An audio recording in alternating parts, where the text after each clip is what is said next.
Hello guys! Ayan. Welcome back to my another vlog.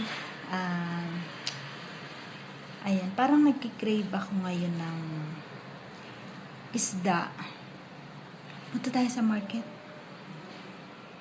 Yeah, punta tayo sa market guys. Samahan nyo ako mag-market tayo. Gusto kong kumain ngayon ng something seafoods. Let's go!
Ayan, at andito na nga ako guys sa market. Ayan, pipili na ako ng isda. Parang gusto ko ng tilapia na malaki. Ayan, yan ang aking, ito yung igat. Mahal yan guys, $96. Mahal dito ang igat, gustong gusto nila yan. Ganyan na ang mga isda dito, na slice na. At yung mga gusto ng fresh na isda na lumalangoy pa, ayan, dito sila namimili. Ayan, ang pipiliin ko is tilapia. Ayan guys, at nakauwi na nga po ako galing market. So, itong aking mga pinamili. Magluluto na ako ngayon. Nakabili ako ng hipon tsaka tilapia. So, magluluto na ako ngayon. So, samahan niyo ako magluto guys. Ayan guys, nakabili ako ng hipon. Diba? Isisigang ko siya. So, meron din ako dito. At saka, ayan, mas gusto ko yung talbos ng kamote kaysa sa kangkong. So, yun, tayo ng hipon. Magsigang tayo ng hipon. Ang lalaki na guys eh.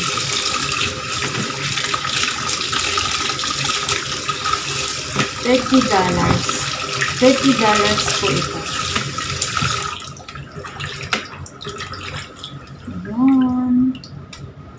Alisin ko yung kanyang balbas. Balbas ba tawag dito?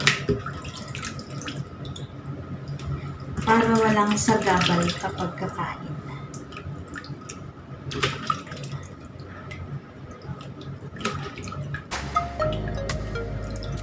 Magsigang tayo ng hipon.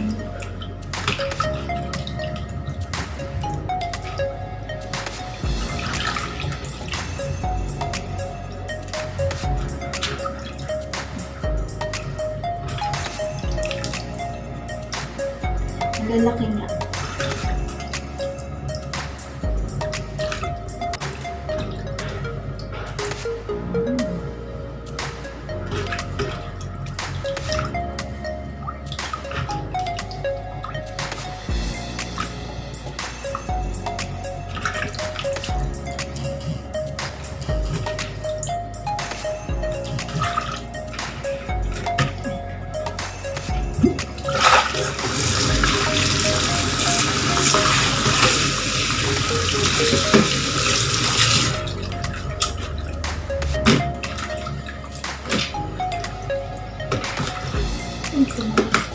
Tumuloy yung isa.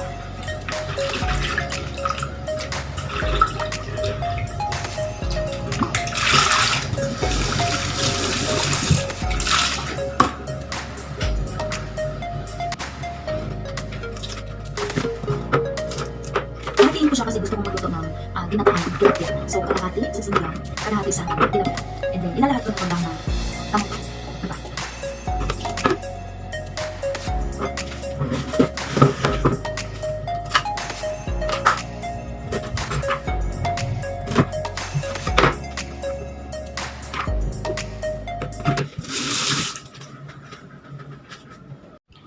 So, eto na guys, yung aking mga ingredients para sa aking sinigang na hipon. Meron ako dyang sibuyas, kamatis, hindi ako nakabili ng siling green, kaya yan na lang. Talbos ng kamote, and ibabad ko pa siya sa tubig. Tapos yung aking sitaw at yung aking hipon. Ayan, yan lang ang aking sahog. And then, magpapakulo na tayo ng tubig. Yan. Para sa ating sinigang. Yan guys, kumukulo na. Tara, ilagay na natin ang sibuyas, kamatis. Yan. Then, pakuluin muna natin. Ilagay na rin natin ang sitaw. Para malambot na siya kasi madali lang pakuluan ang hipon, madali lang siyang maluto. So ilagay na natin yung yan.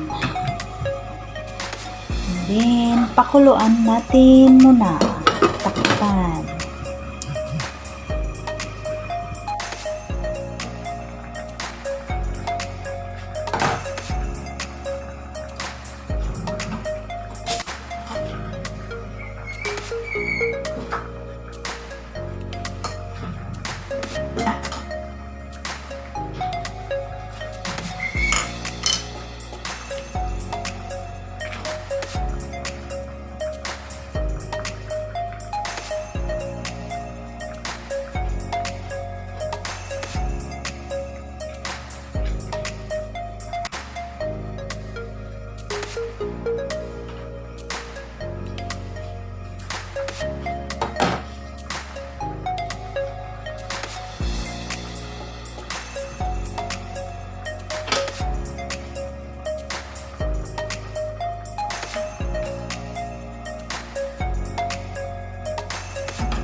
Kaya to, ang dami.